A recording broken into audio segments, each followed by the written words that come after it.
Hello, I'm Brian Fox. Welcome to my channel, I Hate Rock Music. And today I'm going to get back to my bread and butter, and that's obscure, mostly hard rock bands from the 60s and 70s. That's my bread and butter. It's one of the reasons why I started this channel. I just love that era, and like so many people, I grew up in that era, and that's the music that really resonates with me. And a lot of the bands are kind of maybe not quite great. Not everyone could have an Ozzy Osbourne or Robert Plant as their front man. Not everybody could have Jimmy Page or Tony Iommi as their guitar players. Not all of them were that great of writers, but there's a feel and there's a sound of that era that I just really love.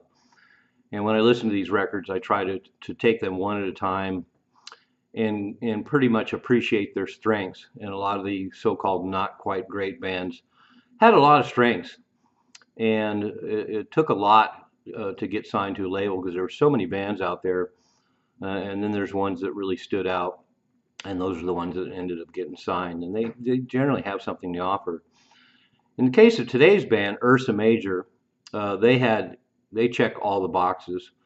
They were a truly great band right in the get-go. Their one and only debut album is a total stunner. And Dick Wagner is an amazing guitar player, an amazing singer, and a really good writer. So unlike a lot of obscurities, this one is a total package. And so Dick Wagner, of course, rose up in the Detroit scene with bands like Richard and the Lions, and then the Bossmen, who were a big deal around the Detroit scene, had another very successful singles. And then he was in a group called the Frost, and they got signed to Vanguard Records and put out 3 albums. And really interesting stuff. A lot of it's kind of heavy, but a lot of it's syrupy ballads and an odd mixture in a lot of ways. But they delivered the goods live, full-on high-energy Detroit rock band. And I even hear flashes of the Move when I hear their stuff. But they were a really cool band. But then Ursa Major formed after that, and they came out in 1972. And one of the oddest facts about the band is that originally Billy Joel, of all people, was in the band as a keyboard player. So they were keyboards, drums, and guitar. And then Billy Joel bowed out before they ever recorded. And the band became Dick Wagner on guitar, Greg Arama on bass, and Rick Mangone on drums. And Rick Mangone is a total monster drummer. George Arama is a great bass player, and Dick Wagner is astounding on guitar and vocals. And so they recorded the album in 1972. Bob Ezrin produced it. Of course, he was interested in the band. They were a big deal for RCA to be signing them. RCA was signing a lot of really cool bands around that time, hard rock bands, Highway Robbery being another notable one. So in 72, everybody was cashing in on hard rock bands, particularly power trios. And Ursa Major, the production of Bob Ezrin really enhances the record a lot, because not only is it just well produced all the way around, but he knew how to place keyboards and string sections and things like that to make the record that much more interesting, kind of like he did with Alice Cooper and the Guess Who. And so there's a definite addition of Bob Ezrin producing a record that makes it stand above. And then there's also just great material. Stage Door Queen, for example, is just archetypical, awesome 70s rock, just with all the great moves, killer drumming, just completely badass riff, and Dick Wagner's vocals just soar over the top of everything. And then there's another one called Sinner that has a very long intro, including some great keyboard parts that eventually morphs into the song itself. And once again, when Dick Wagner's vocals come in, it's just orgasmic, just incredible. And there's a couple ballads on the album, Liberty and Justice, and what's the other one called? My Darkest Hour.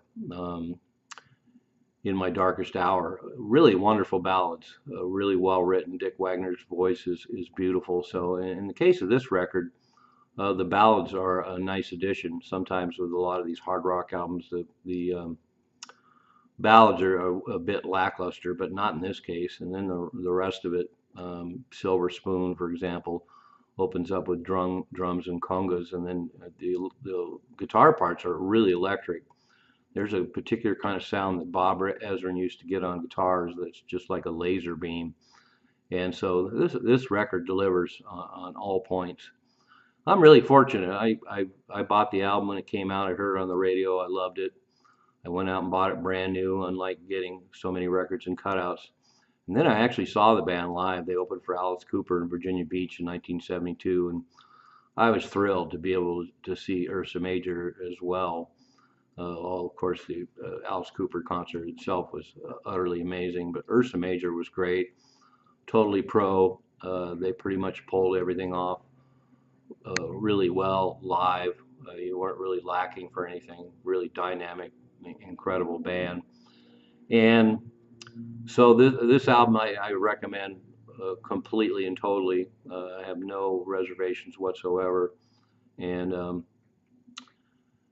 the Dick Wagner, of course, did a lot of things that people aren't aware of. He actually recorded the guitar solo on Alice Cooper's "My Stars" song on the School's Out album, and he also did the guitar solos in Aerosmith's "Same Old Song and Dance" and "Train Kept a Rollin'," and then made appearances on Kiss's "Destroyer" album and Peter Gabriel's solo records. And so it's kind of amazing to me that bands like Aerosmith and Alice Cooper, who of course had great guitar players, that Dick Wagner was brought in to augment them, and he added some really choice parts with an unmistakable sound.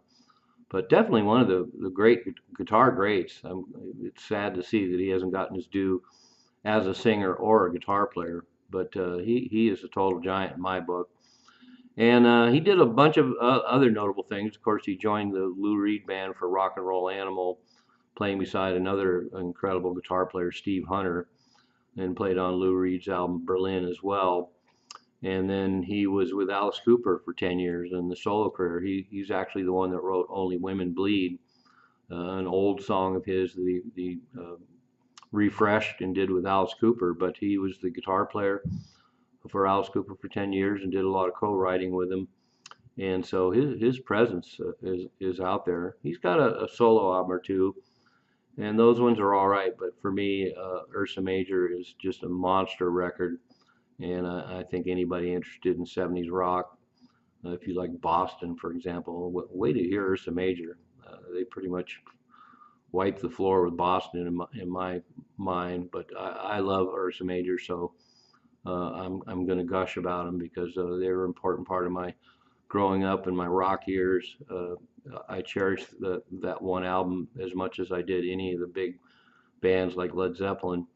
And then one little side note too, there was actually a non-LP single that got released after the album came out called "Let the Music Play," and it's pretty anticlimactic. I wish we'd got it in another Ursa Major song proper, but it's a huge bombastic ballad with a giant chorus and everything else on it. An interesting artifact, and the fact that it's Ursa Major makes me glad I have the single. But the album is essential. I'll put a link to the album below. Unfortunately, that's all we have. Some sound guy out there's probably got a tape of them live, and they were touring, opening for Alice Cooper and a lot of other major bands. So somebody undoubtedly recorded them, and hopefully one day something will come out. But as we know, there's a ton of great bands out there that played at a lot of shows. And a lot of soundboard guys are probably out there sitting on some pretty magnificent tapes, but it'll take a while for them to come out. So Ursa Major, get it now. I'm Brian Fox. Thanks for watching I Hate Rock Music.